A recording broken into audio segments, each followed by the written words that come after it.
মূলত যে 7টা দাবি আমরা করেছি কোনো অন্যায় দাবি করিনি। আমরা সেটা মনে করি যে 27 জনের ডিএনএ টেস্ট করেছে তাদের 27টা পরিবারের মাথার ছাদ চলে গেছে। বিশেষ করে আমার ময়নার প্রায় 9 জন।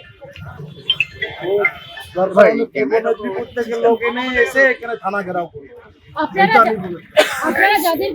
বীজমন্ত্রীর কাছে আমরা কোনোদিনও আশা করি না, বীজমন্ত্রীর কাছে কোনোদিনও আশা করি না, কিন্তু এই সিস্টেমের এগেনস্টে যেভাবে এখানে একটা সিন্ডিকেট তৈরি হয়েছে, এত বড় একটা সিন্ডিকেট বলা যেতে পারে, একটা ওয়েটল্যান্ডের ওপরে এইরকম ভাবে জলাশয়কে ভরিয়ে যেভাবে বিল্ডিং এবং কোটি কোটি টাকার বিজনেস করছে এবং বিজনেসের পুরো মুনাফা এরা সব এই কাটমানিগুলো এখানকার এমএলএ কাউন্সিলর পঞ্চায়েত থেকে তারা সব ভাগ করে নিচ্ছে, মানুষদেরকে মৃত্যুর মুখে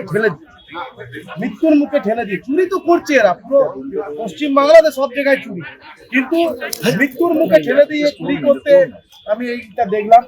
কোনো কিছু নেই, কোনো রাস্তা পর্যন্ত নেই একটা গাড়ি যাওয়ার। সেই রকম জায়গাতে হাজার হাজার মানুষ, শ্রমিকরা পেটের দায়ে এখানে তারা ছুটে এসে কাজ করছে।